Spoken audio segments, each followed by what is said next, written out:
ബെന്യാമിൻ എഴുതിയ നോവലിനെ ആസ്പദമാക്കി ബ്ലെസ്സി സംവിധാനം ചെയ്യുന്ന സിനിമയാണ് ആടുജീവിതം.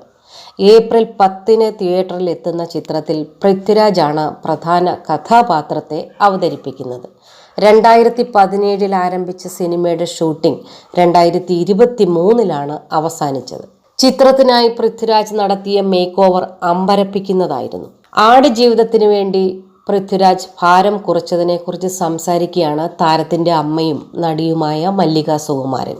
അത്രയും ഭാരം കുറച്ചപ്പോൾ സങ്കടം തോന്നിയെന്നും പൃഥ്വിരാജ് ആദ്യം അയക്കുന്ന ഫോട്ടോയിലൊന്നും കുഴപ്പം തോന്നിയില്ലെന്നും മല്ലിക പറഞ്ഞു.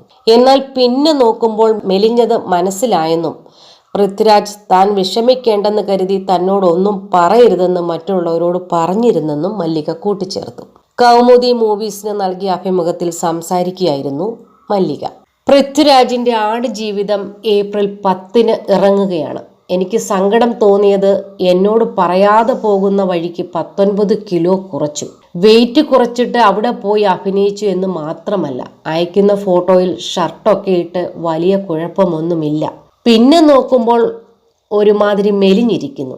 ഇവനെ വിളിക്കുമ്പോൾ ഇവനൊന്നും പറയില്ല.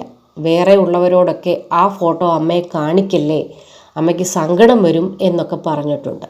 ഞാൻ ഇവൻ്റെ കൂടെ പോകുന്നവരെ വിളിച്ചിട്ട് ചോദിക്കും, എന്താണ് ഇവൻ ഭക്ഷണമൊന്നും കഴിക്കുന്നില്ലേ എന്ന്.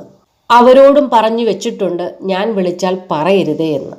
ജീവിതത്തിൻ്റെ ആരോഗ്യസ്ഥിതിക്ക് പോലും ദോഷകരമാണെന്ന് ഡോക്ടർമാർ പോലും പറഞ്ഞിട്ട് വകവയ്ക്കാതെ എൻ്റെ മോൻ്റെ കഷ്ടപ്പാടാണത്. അതാണ് പൃഥ്വി.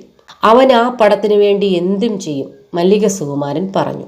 ആടുജീവിതത്തിൻ്റെ സംഗീതം AR റഹ്മാനാണ്. ശ്രീകർ പ്രസാദ് എഡിറ്റിങ്ങും സുനിൽ KS ഛായാഗ്രഹണവും നിർവഹിക്കുന്നു. Amala Paul, Jimmy Jean Louis എന്നിവരാണ് സിനിമയിലെ മറ്റ് താരങ്ങൾ. മലയാള സിനിമയിലെ തന്നെ ഏറ്റവും വലിയ ചിത്രങ്ങളിൽ ഒന്നായി ഒരുങ്ങുന്ന ആടുജീവിതം മികവുറ്റ നിർമ്മാണ നിലവാരം, സൗന്ദര്യാത്മക ഘടകങ്ങൾ, മികച്ച കഥാഖ്യാന ശൈലി, പ്രകടനങ്ങൾ തുടങ്ങിയ ഘടകങ്ങളാൽ വേറിട്ട് നിൽക്കുന്നു. ചിത്രം കേരളത്തിലെ സുഖ സൗകര്യങ്ങളിൽ നിന്നും ഭാഗ്യം തേടി വിദേശത്തേക്ക് കുടിയേറിയ നജീബ് എന്ന ചെറുപ്പക്കാരൻ്റെ ജീവിതത്തിൻ്റെയും സഹനത്തിൻ്റെയും കഥയാണ്.